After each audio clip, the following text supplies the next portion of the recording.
Hello and welcome back to English for You. I'm Seb. And I'm Ben. So yesterday we were talking about jobs and the Holland Code, remember, which is a special 3-digit code which tells you what kind of personality you have and what kind of jobs you would be good at. So, personality traits and work. We were talking yesterday about how they affect, how it's good to find a job that is related to you. How do you think that certain personality traits can make you better at a job? Yeah, I think it can make you have an advantage. It's like a lot of people see actors as very outgoing, but it's a little weird because some people are very outgoing, but some great actors are very shy too. So I don't think it really determines if you're going to be really good at the job. You could have an advantage a little bit, but the best people or what they do, it doesn't really. I don't think it plays too much of a part. Just says, maybe you could try this as a job, but is there any examples? Or it might give you a nice little push, right? Yeah. Or going back to the example of actors, you might be quite shy, you might not be very outgoing, but maybe you're very creative, or maybe you're very interested in lots of classic Hollywood or something like that, and so you have this interest, you have these personality traits, and they inspire you to do more work, they make you more hardworking. Anyway, so today we're actually going to take your Holland codes. By now you've done your Holland code test. And we're going to look at what they say about you. So remember there were those little letters. Those have meanings to them. We're going to look at those today. So let's get started. Yeah. Reading. Holland codes. What kind of work is right for you? So, you know your Holland code, but what does it mean? It's quite simple. Each of the letters in your code represents a piece of your personality. We call these pieces traits. You should have 3 letters representing 3 traits. But because everyone is different, you'll likely have different ones from your classmates. Check out the trait descriptions below and see what they say about you. Realistic, the doing trait. Forget books. You love doing things with your hands. People with the doing trait like to compete, and they enjoy active work that uses skill and strength. Investigative, the thinking trait. For people with this trait, no mystery should remain unsolved. If you have an I in your code, you likely prefer to observe and understand rather than act and do. You may work alone, but you always get to the bottom of things. Artistic, the creating trait. Is there an A in your code? Well then, you have a big heart and an even bigger imagination. If you have the creating trait, you have lots of emotions, you're open-minded, and you're full of original ideas. Social, the helpful trait. Do you see yourself as a people person? Then you might have the helpful trait. Helpful people enjoy working with others. Often, they'd rather build relationships than do lots of work with their hands. Enterprising, the debating trait. If you got enterprising, then you're probably a natural leader. This trait appears in people who aren't afraid to express opinions or make decisions. They're great speakers, which is good because they do a lot of it. Conventional, the organized trait. People with the organized trait are sometimes the hardest workers out there. They appreciate rules and order, and they can stay focused when they have lots to do. Give them clear directions when you ask them to do something for you, though. They hate it when you don't. So, you know your Holland code, but what does it mean? Yeah, let's help transfer what that Holland code means to you in your career. So it's actually quite simple. Each of the letters in your code represents a piece of your personality. Oh, okay, right. So what do we call this piece of your personality? Well, the article says we call these pieces traits. You should have 3 letters representing 3 traits. Right, I just said trait was a piece of the personality, but let's talk a little bit more about it. It is part of someone's personality, so if someone loves talking to people, for example, that might be one trait of their personality. They might also be shy, though, and hate going on stage, so that's another trait. Ben, are there any of your traits that you could talk about now? Yeah, just very curious, very outgoing, or some people can be really withdrawn and really not like to talk too much. But yeah, there's little different traits like that. Yeah, there's many on the list, so we'll find out more. Yeah. But anyways, we go to the article, but because everyone is different, you'll likely have different ones from your classmates. Yeah. Exactly. No one has the same the same every person is different. Yeah. Right. Check out the trait descriptions below and see what they say about you.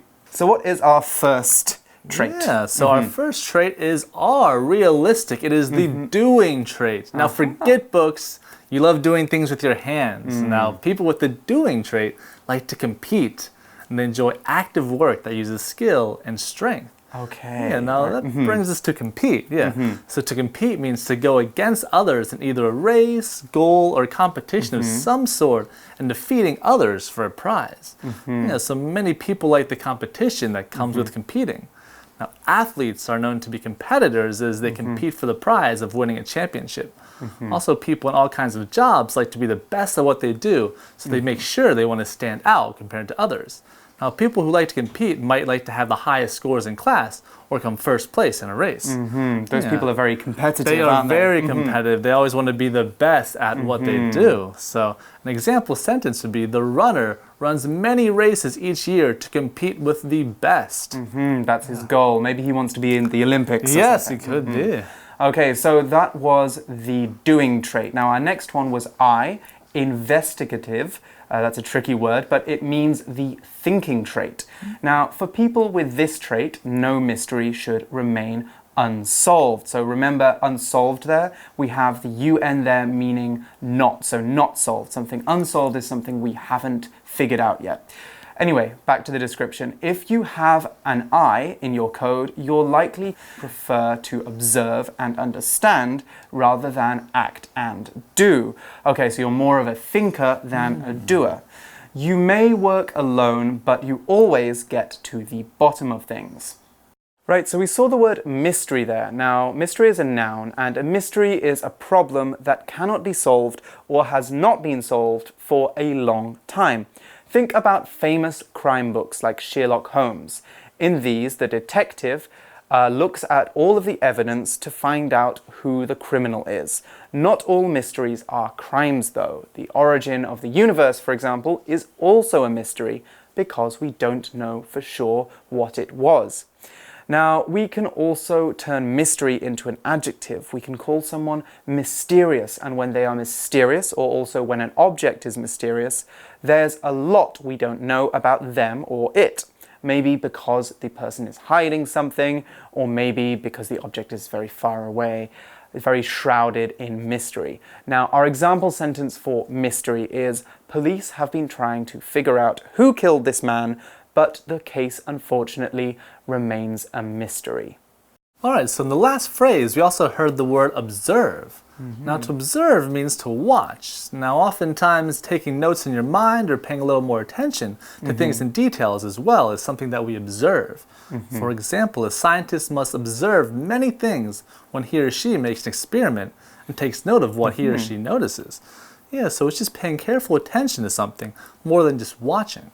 So for an example sentence, we could say, he observed the birds by watching them with his binoculars. So paying attention to detail of the birds there. Yeah, he's watching them, he's observing them.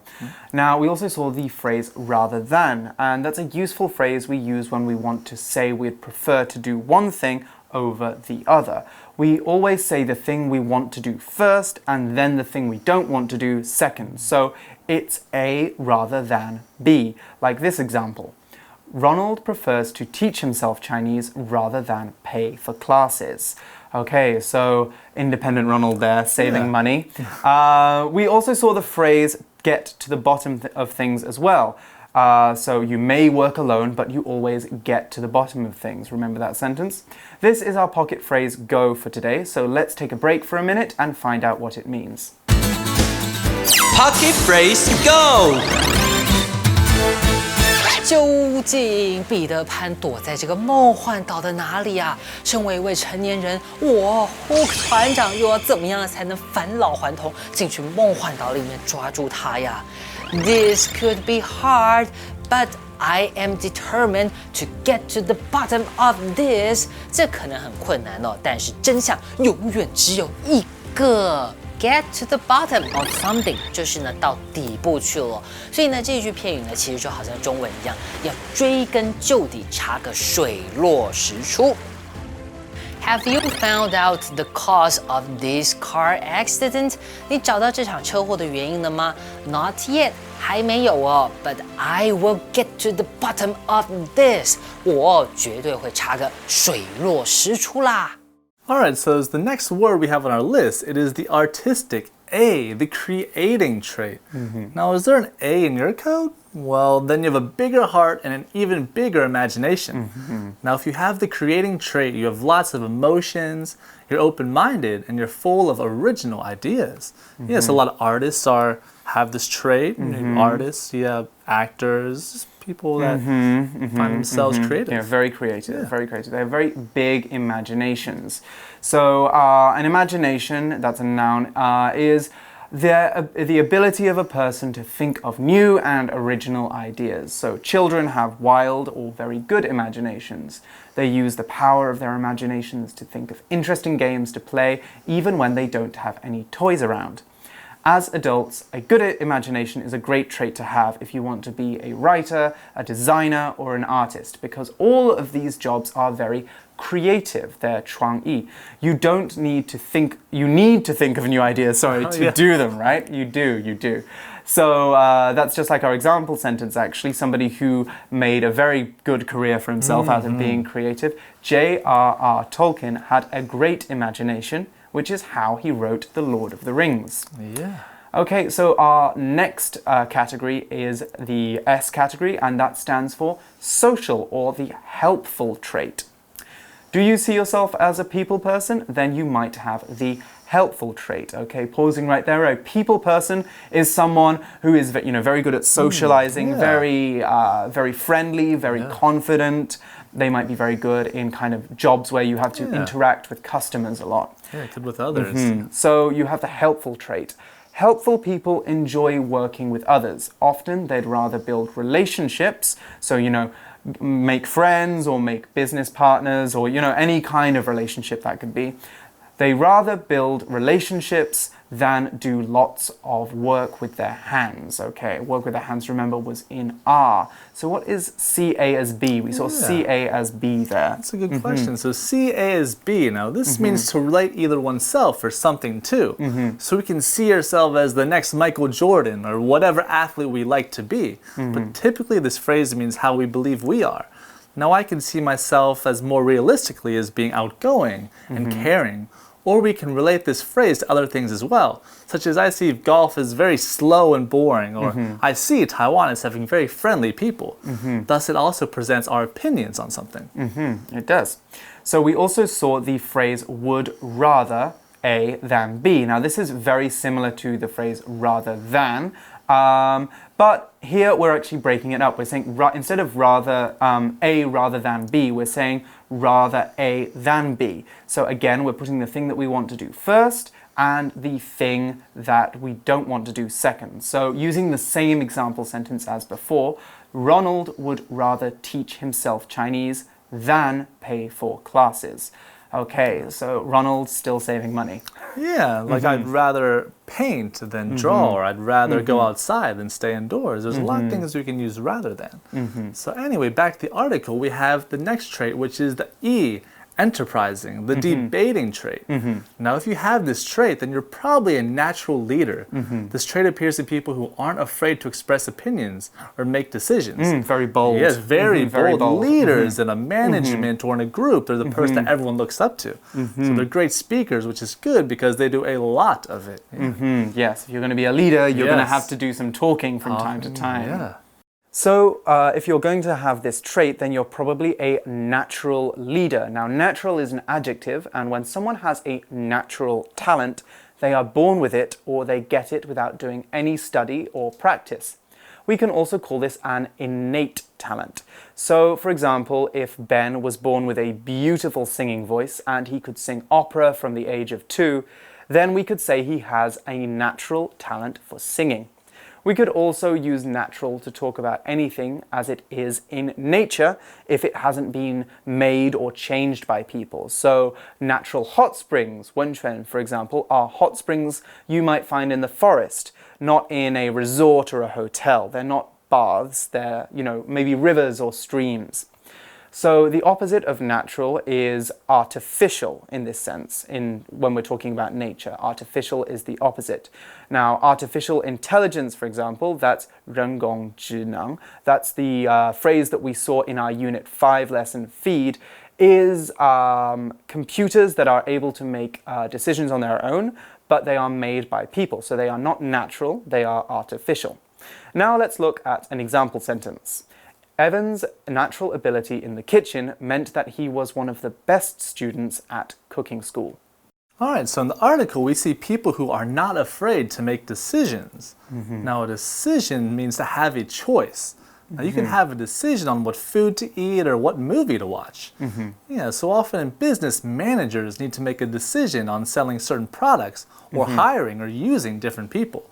Now, people with good decision making oftentimes make good leaders as they can help with many problems a group has to face. So we often hear people say that was a tough decision, which means that was a very hard choice and they didn't know what to choose, but mainly the leader will step up and make the right decision. So we have many small decisions in life, such as what time to wake up, when to go to bed, or when to do our homework. We have big decisions in life, such as who to marry or where to work. Yeah. So an example sentence would be, it was the coach's decision for the team to practice an extra hour. He was the one who was allowed to make that choice, right? Yeah. It was his decision to make. Now, we have one more category in this list, and that is conventional. That was the letter C in our Day 1 article. Conventional is the organized trait. So people with the organized trait are sometimes the hardest workers out there. I wonder why that could be.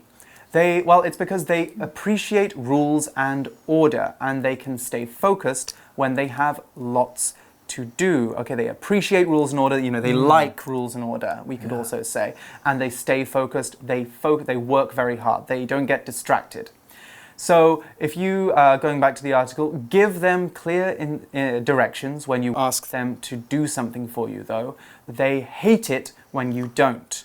So someone who has this trait might not like getting, vague and creative things, like straightforward. They don't say, write me an article. They want you to say, write me an article about what? How long do you want it to be? When do you want it by? Exactly. So those are the 6 different categories in our Holland test. You're going to have some very different combinations. You might actually get the artistic characteristic, the artistic trait, and you might also have the organized trait. If you have one that says you love creative things, but you also love rules, that can happen. There's people who are like that, so you can have any combination of these. Right. So we're going to talk a little bit about how we do this, what this means for us in a minute. So let's go to our For You chat.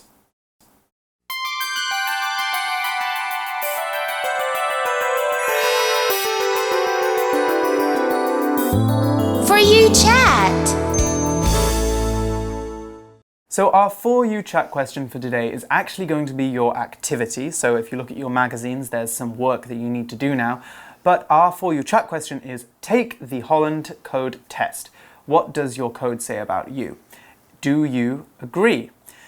So, what code did you get when you did the test? Yeah, that was very interesting. Mine was kind of a mixture. It was kind of contradicting a little bit because on one sense, I was an A, I was very creative, but the other sense, I was very practical, realistic. So I like to use my imagination, drawing, performing, but at the same time, I like to just build things with my hands. So it was kind of little both of artistic and doing things, but at the same time I had an I in the middle, so I like to use thinking. I like to work alone sometimes. So altogether, these three codes made me a good detective, which I found out was to be actually pretty suitable for me, I think. Right, yeah, so you need to be creative. Exactly. If you're a detective, you can't, there's no rules you have to follow every time. You need to be, but obviously you need to be able to think and you need to be able to, be out there and, solve the case. On the field, solving the case. So mine, I got the same, one of the same traits as you. I also got A. I got AES. So that means that I'm creative, but I'm also enterprising. So the leader trait, and social, so the helpful trait. So that means that, I like doing a lot of, creative things. I like writing a lot. I do a lot of writing here at English for You. But I also am a little bit bossy. I like to make decisions. And I'm very bossy off camera. So that's probably where the E comes from, the leader trait. And the helpful one also, I do, as I said, that's kind of why I like writing. I like meeting with people, hearing their stories, and, socializing with them, and then telling a story about it. So I'd say my code would make me a great writer or journalist, and that's what I do. So that's perfect. So it does fit. It does fit. So I 100% agree with my Holland code. So guys, it's time for you to do the test yourselves, work out what your code is, and find out what it says about you. Do you agree? What jobs do you think you'd be good at? You guys can talk about that together and do the activity in your magazines. But for English for You, I'm Seb. And I'm Ben. And we'll see you again next time. Bye-bye. Holland codes. What kind of work is right for you? So, you know your Holland code, but what does it mean? It's quite simple. Each of the letters in your code represents a piece of your personality. We call these pieces traits. You should have 3 letters representing 3 traits. But because everyone is different, you'll likely have different ones from your classmates. Check out the trait descriptions below and see what they say about you. Realistic, the doing trait. Forget books. You love doing things with your hands. People with the doing trait like to compete, and they enjoy active work that uses skill and strength. Investigative, the thinking trait. For people with this trait, no mystery should remain unsolved. If you have an I in your code, you likely prefer to observe and understand rather than act and do. You may work alone, but you always get to the bottom of things. Artistic, the creating trait. Is there an A in your code? Well then, you have a big heart and an even bigger imagination. If you have the creating trait, you have lots of emotions, you're open-minded, and you're full of original ideas. Social, the helpful trait. Do you see yourself as a people person? Then you might have the helpful trait. Helpful people enjoy working with others. Often, they'd rather build relationships than do lots of work with their hands. Enterprising, the debating trait. If you got enterprising, then you're probably a natural leader. This trait appears in people who aren't afraid to express opinions or make decisions. They're great speakers, which is good because they do a lot of it. Conventional, the organized trait. People with the organized trait are sometimes the hardest workers out there. They appreciate rules and order, and they can stay focused when they have lots to do. Give them clear directions when you ask them to do something for you, though. They hate it when you don't. Vocabulary Review. Compete. The two best soccer teams will compete in the final game. Mystery. Ted loves reading about mysteries, especially real crimes that were never solved. Observe. The students observed their coach as he showed them how to do the exercise. Then they did it themselves. Imagination. When young children play, they use their imaginations to think of interesting stories or games. Natural. Riley's son is a natural reader and could finish 200-page books before the age of 5. Decision. Whether or not to marry Johnny was one of the most difficult decisions Amanda ever made. 智慧小补帖 Trait.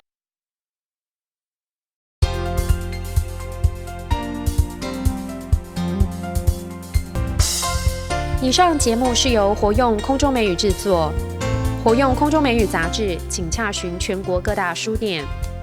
如欲索取试听教材，请来电02-2364-4000 02-2364-4000，或上网查询，网址是 www.english4u.net www.english4u.net